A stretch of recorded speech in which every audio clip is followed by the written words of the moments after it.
Hello दोस्तों, कैसे हैं आप सब लोग। आशा करती हूँ अच्छे होंगे। हमारी आज की कहानी का नाम है घुटन। माँ, मैं उस घर में दोबारा नहीं जाऊंगी।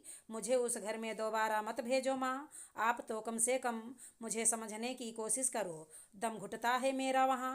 कोई नहीं समझता मुझे। अपने स्वाभिमान की रोज रोज धज्जियाँ उड़ते देख कर भी कैसे रह लूँ उस घर में। अरे क्या परेशानी है तुझे। किस चीज़ की कमी रखता है तेरा पति।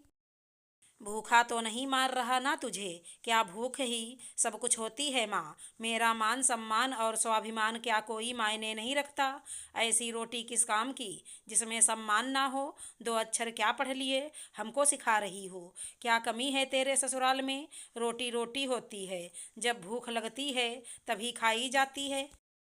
इसका मान सम्मान से कोई लेना देना नहीं। चुपचाप अपने ससुराल जाओ। तेरे कारण मेरी दोनों छोटी बेटियों की शादी नहीं हो पाएगी। लोग कहेंगे कि बड़ी बहन तो खुद पीहर आकर बैठी हुई है, पता नहीं छोटी कैसी होगी। अपने पिता के मुंह से ये सब सुनकर मधु चुप रह गई और उसकी माँ कुछ ना कह पाई। पिछली बार भी यही हुआ था और अब की बार भी वहीं। मधु के पिता के सामने किसी की ना चलती। जो खुद भी ऐसे इंसान रहे हों, वो दूसरों की भावनाओं को क्या समझेंगे। वहाँ रमन और उसकी माँ कुटिल मुस्कान के साथ मधु की तरफ देख रहे थे। थक हार कर मधु को चुपचाप अपने मान सम्मान को छोड़कर पति रमन और सास के साथ वापस ससुराल जाना पड़ा। रमन और मधु की 1 साल पहले ही शादी हुई है। रमन के परिवार में उसकी माँ और एक छोटा भाई है जो अभी कॉलेज में पढ़ाई कर रहा है। रमन अपने दिवंगत पिता के व्यापार को संभालता है और उसी की कमाई से पूरा घर खर्च चलता है। और रमन की माता जी, वो तो परफेक्ट भारतीय सास हैं जो बहू में कमी निकाल ही लेती हैं। रमन अपनी जो भी कमाई है अपनी माँ के हाथों में लाकर रखता है, जिससे मधु को कोई परेशानी नहीं है। लेकिन समस्या ये है कि इससे छोटी छोटी ज़रूरतों के लिए भी तिरस्कृत कर दिया जाता है। उसे 1 रुपये के लिए मोहताज कर रखा है। अभी पिछली बार की ही बात है। शादी के कुछ दिनों बाद मधु पीरियड से हो गई तो पैड्स खरीदने के लिए भी उसकी सासू माँ ने खर्चा देना उचित ना समझा, बल्कि उसे पुराने कपड़ों में से कपड़ा फाड़ कर दे दिया कि इसे इस्तेमाल करो। इन चीज़ों के लिए बेवजह का पैसा नहीं है मेरे पास। जब उसने रमन से कहा तो रमन ने भी यही जवाब दे दिया, जैसा माँ कह रही हैं वैसा कर लो। लेकिन रमन, कपड़ा हाइजीनिक नहीं होता है तो क्या बेवजह का खर्चा करें इन चीज़ों पर रमन, पैड्स इतने महंगे भी नहीं आते हैं। बस 100-150 रुपये ही लगेंगे। रहने दो। जो माँ कह रही हैं करो, नहीं तो अपने बाप से मांग लो। रमन से इस जवाब की उम्मीद नहीं थी उसे तो यकीन ही नहीं हो रहा था कि नई दुल्हन के साथ ऐसा व्यवहार हो सकता है। तब भी उसने अपने माँ से इस बारे में बात की थी और कहा था कि वह ऐसे ससुराल में नहीं रह सकती। तब भी उसके पिता ने उसे चुपचाप ससुराल में रहने को कहा था। इस बार भी यही हुआ था।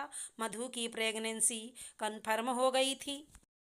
उसे बहुत परेशानी होती, पर उसकी सास उसे दवाइयाँ तक नहीं दिलाती।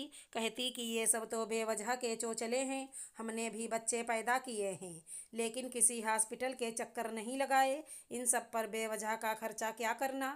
इस कारण से मधु परेशान होकर अपने पीहर आ गई थी। पर इस बार भी इसके पिता का जवाब था कि कम से कम तुझे भूखा तो नहीं मार रहा, और उसके स्वाभिमान की धज्जियां उड़ाकर उसे वापस वहीं भेज दिया।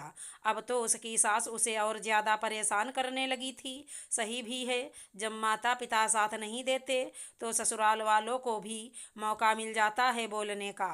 जैसे तैसे उसने अपनी प्रेगनेंसी के टाइम को निकाला, लेकिन ठीक से ध्यान न रखने के कारण उसने एक मरी हुई बेटी को जन्म दिया। इस सब के बाद तो मधु पूरी तरह से टूट चुकी थी, पर इसके बावजूद भी उसके पिता और रमन के परिवार वालों के स्वभाव में फर्क नहीं आया।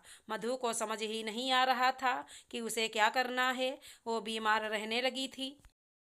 फिर भी उसकी सास ने इस अवस्था में भी उसकी सासू माँ को केवल घर के काम की चिंता थी।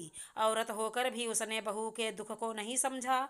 जब मधु ने एक बार फिर अपने पिता से अपनी दुख भरी स्थिति को बताया और रमन से अलग होने के बारे में पूछा तो कोर्ट कचहरी के चक्कर लगाना उसके पिता ने ठीक ना समझा, क्योंकि उन्हें अपनी दो छोटी बेटियों की जिम्मेदारी भी पूरी करनी थी और उन्होंने मधु को अब भी ससुराल वालों के साथ एडजस्ट करने की बात कही। पिता की बात सुनकर मधु हैरानी से सोचती रही और कुछ देर बाद उठकर उसने अपने पति रमन से कहा कि जब तुम्हें मेरी कोई फिक्र नहीं है तो मैं अब तुम्हारे साथ और नहीं रह सकती। अगर तुमने मेरा साथ दिया होता तो आज हमारी बेटी जिंदा होती, पर अब मैं और अपने स्वाभिमान के साथ कोई समझौता नहीं करूंगी। उसने एक स्कूल में अप्लाई किया और उसकी नियुक्ति शिक्षिका के पद पर हो गई। उसने जल्द ही एक किराए का मकान लिया। जल्द ही उसने तलाक के पेपर्स रमन को भिजवा दिए और अपनी खुशियों की तलाश में अकेले ही निकल पड़ी। आज ना तो उसे अपने ससुराल की फिक्र थी और ना ही अपने मायके की। अब वो दूसरों के लिए अपने जीवन को बर्बाद नहीं करेगी। दोस्तों, औरत चुप रहती है अपने परिवार की मर्यादा को बनाए रखने के लिए, लेकिन जब औरत की कद्र नहीं होती तो उसे बोलना और अपने लिए सोचना ही पड़ता है। अपनी लड़ाई खुद लड़नी पड़ती है। अगर हमारी कहानी पसंद आई हो तो चैनल को लाइक शेयर सब्सक्राइब करें। राधे राधे दोस्तों।